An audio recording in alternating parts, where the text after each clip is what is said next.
Welcome to Markets Now. I'm Michelle Rook along with Randy Martinson Ag. A down day in livestock with a big update in the grains. And Randy, thanks for joining us. We're putting war and weather premiere again today, aren't we?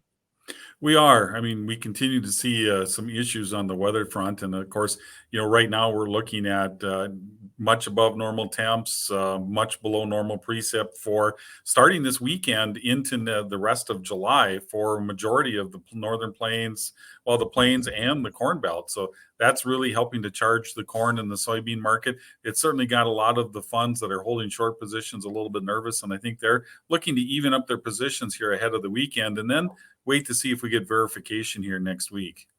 Yeah. And the war has escalated. Russia backing out of the grain deal, and now they've had several attacks on the port of Odessa, haven't they? They have. I mean, 2 days in a row or 2 nights in a row, they've attacked the port. Doing some significant damage. Last night in what the reports are, and also now, what helped push wheat to limit up during Wednesday's day session was news that Russia now is going to consider any boat in the Black Sea region a military vessel and subject to retaliation. Do we have a clear sense yet about what this is going to mean for global wheat flow? A little bit. I mean, we do know that, there is some alternative ways that Ukraine can get their grain out of the country. They've set up so that they can do some rail, a little bit of truck. But the trouble is coming is that a lot of the countries that they have to go through to get the product to where it needs to be is pushing back and saying, we don't want to bring extra grain into our country to raise our stocks, especially European Union countries. So there's some logistics that have to be worked out yet to, I think, get the signature at the bottom line allowing this to happen. Yeah, I know Ukraine said this morning they had some alternative routes or ways that they were going to try to get grain out of country. So we'll see if they're successful with that. Meanwhile, from a technical standpoint, first of all, on corn and soybeans, we've gotten above some pretty key resistance areas. At least at one point, December corn was above the 50% retracement levels. So today's closes are going to be pretty important, aren't they? They are going to be extremely important. And that, especially if we can get beans above $14 and, like you said, corn above the 50% level, that certainly will help encourage bringing, traders that are sitting on the sidelines waiting to decide which direction to go. It'll help bring some of them into the long side because now that opens up the possibility of this market seeing a little bit extra strength. Yeah, do you think corn, we've seen a lot of the funds cover their short position? They had gone short as of last week's CFTC Commitment of Traders report anyways. And I look for them to come in and basically go flat to the market here, especially by the weekend. So I would expect the funds to even up positions, but I would expect that if we see this weather verified on Sunday night's open or market could be pretty exciting, and I think then we could start to see the funds take long positions. If we do close November beans above the $14 level here today, Randy, what does that open us up to in terms of upside projections? Well, I think then we could open this thing up to seeing the contract highs hit, which, that's what, 1440, somewhere in that area, and that's from back in, I believe, April of 22. So, I mean, if we can get above that $14 level, I think that's certainly going to be on the table and something that this market looks to try to test. Yeah. The only thing is today we've seen meal back off, and that was such a strong component of the market yesterday. So we might need meal to help us get up to those points. What about this wheat market? We talk about the war premium being put in. You mentioned that earlier, and the fact that we had moved limit up, at least in Chicago wheat for a while. Also talk about the port strike in Canada. Is that having any influence in terms of business coming to the United States or not? It is a little bit. I mean, we've seen our wheat exports have been a little bit better the last couple of weeks, at least better than expected. And, at least we're moving some product. And a lot of that is due to the port strike up in Canada that is stopping the flow of grain out of there. And that's helping to bring a little bit of demand to the U.S. It's not enough to, chew through the bushels that we have to as far as wheat is concerned, but it certainly is helping them. And at least we're getting some interest.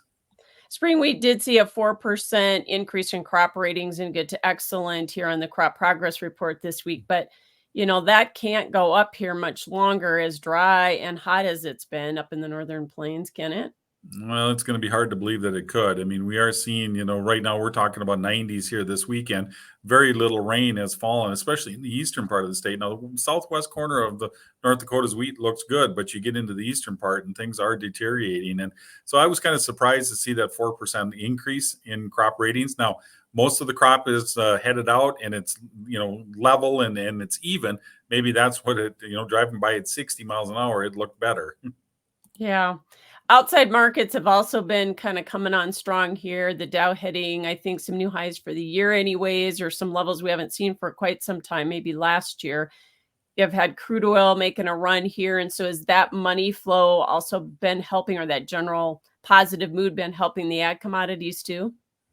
I think it has been, and you've gotten the dollar that's been slipping down, you've seen, actually some pressure put onto it, dropping below the dollar level. I mean, actually going below par. So I think all of that has helped to bring some interest back into the commodities. And, with the stock market trading above that, it shows that our economy is still doing fairly well in the face of everything that we've gone through with the inflation and with the interest rate hike. So I do think that that has helped to bring some money back into the market. Absolutely. Cattle market sitting back here today. Feeders kind of leading that downside pressure here with the higher corn. Most definitely. I mean, corn pressured us yesterday from the feeder cattle market. We do have some big reports coming out for the cattle market, and I think that's what we'll look at here to finish out the week. But, short term right now, the cost of corn going up or the cost of feed going up is going to have to bring the cost of feeder cattle down so that the packers so that the feedlots can make a little bit of money. And right now, we're holding fairly well as far as the live cattle market is concerned because of demand concerns. But I think the feeder cattle market could see some pressure if the grains continue to push. Yeah, but live cattle can't go down too terrible far here because cash trade has just continued to be so strong. And that will kind of keep that floor in the live cattle market is, where the cash is trading at. And I think, you're looking at these hot temperatures, we're going to see a little bit of slowdown in movement, a little slowdown or lower slaughter weights. That will start to tighten up some of the supply. So live cattle, I think, are going to have a little better go of it than the feeder cattle market will. Yeah, and we may not get cash trade until late in the week just because of what you said about the fact that we have reports coming up, but those should be fairly bullish, don't you think? Oh, right now, I would expect that the cattle inventory report should continue to show at least reduction or smaller numbers, and the cattle on feed number should also. The on feed number might be up a little bit more than what we expect, just because there is some drought areas in some regions where calves have started to come off the pasture. And hogs are down. Is that just some corrective selling, you think? Because we're kind of overdue for a correction, aren't we? We are, and I think it is a little bit more on the corrective side, on the hog side of things. I mean, right now they've had a pretty good run, and I would expect a little bit of profit taking, but and also I think some spillover from the lower cattle markets is adding a little bit to it. Yeah, that certainly makes sense. Thanks for joining us, Randy. Randy Martinson with Martinson Ag. That is Markets Now.